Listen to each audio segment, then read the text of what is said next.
Kvalitetsarbejde kombineret med fornuftige priser har sikret Larsen & Tamborg tilfredse kunder siden firmaets start i Frederikshavn for over 30 år siden. I dag beskæftiger Larsen & Tamborg mere end 40 dygtige håndværkere, som udfører store og små opgaver for såvel private kunder som for erhvervslivet. Men det er ikke kun de håndværksmæssige færdigheder, som firmaets medarbejdere mestrer til perfektion. De er også fremragende bilister. Og det sikrer hurtig udrykning til enhver opgave.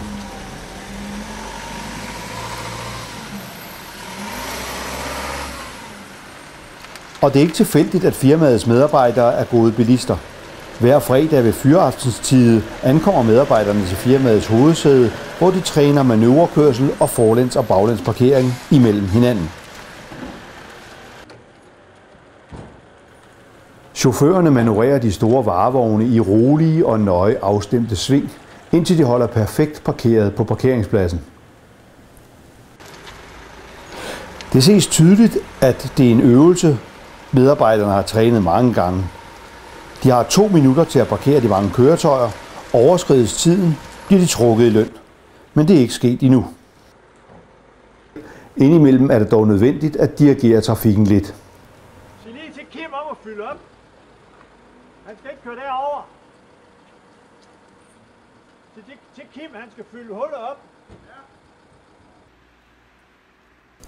Og på mindre end 2 minutter holder alle køretøjerne på rad og række foran firmaet.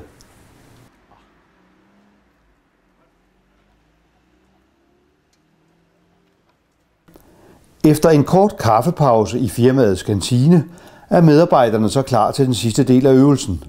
Tøm parkeringspladsen for biler på under 70 sekunder. Ifølge reglerne er det ikke tilladt at løbe til køretøjerne. Nu gælder det så om ikke at komme sidst ned til møllehuset til en fortjent omgang fyraftensøl. Sidste mand eller vogn skal nemlig betale for omgangen. Derfor er det naturligvis en fordel på forhånd, at der sikrer sig en gunstig udgangsposition.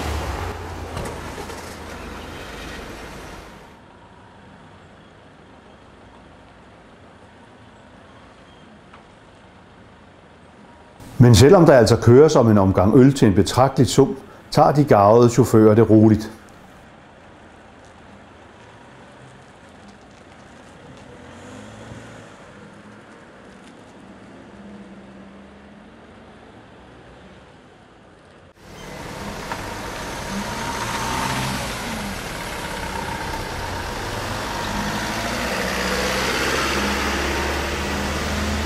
Firmaets trafikkontrollør har forinden sørget for at holde al anden trafik tilbage på vejene omkring firmaet, så kortegen kan forlade området uden unødige stop.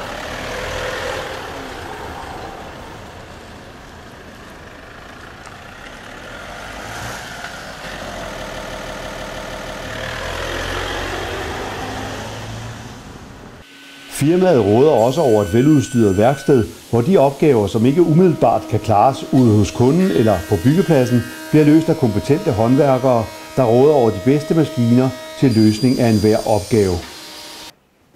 Larsen & Tamborg har også en inkassoafdeling. Firmaet har dog valgt at udlicitere inddrivelse af udestående fordringer til en russisk underleverandør. Som regel plejer det at være nok, at det russiske firmas medarbejdere møder op hos kunden og beder denne om at betale. Er det imidlertid ikke tilstrækkeligt, bliver skyldneren inviteret en tur ned på værkstedet. Når skyldneren ser inkassomedarbejderens specialværktøj, falder betalingen som regel omgående.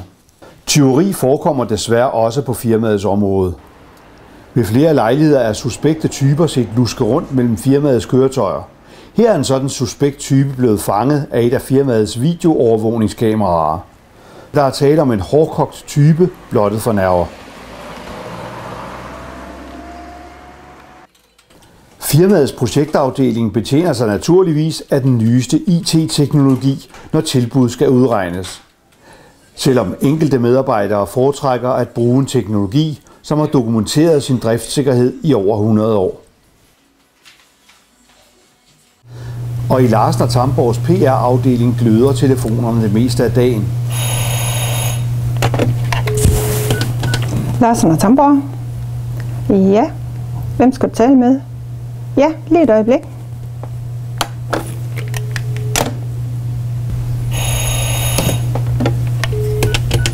Larsen & Tamborg. Ja. Hvem skal du tale med? Ja, lige et øjeblik. Men trods arbejdspresset bevarer firmaets PR-konsulent altid det gode humør. Larsen og Tamborg? Ja. Ja. Hvem skal du tale med?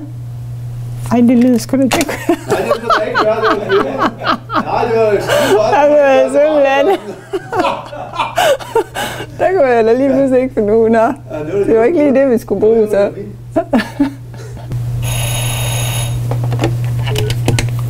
Larsen og Tamborg?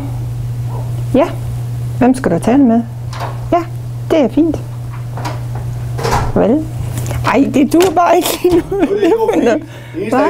Du kan lige stille om, så siger jeg, det er ham den idiot igen.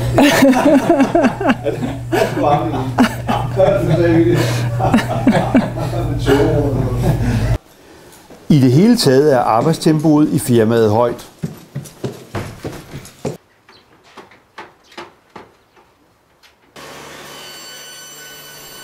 Ældre medarbejdere får indopereret elektrochok-chips.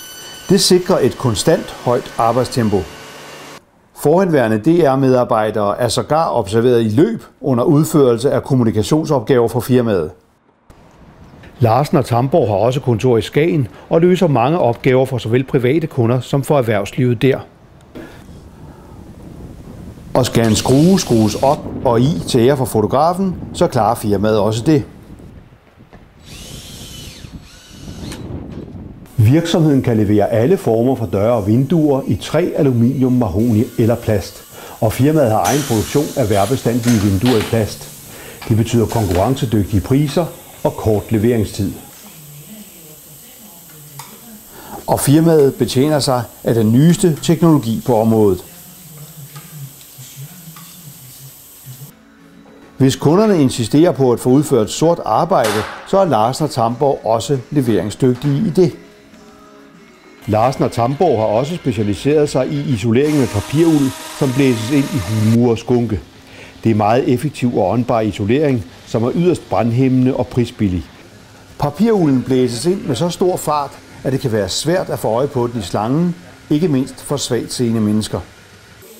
Larsen og Tamborg lægger vægt på et ordentligt arbejdsmiljø og har fået Arbejdstilsynets grønne smiley.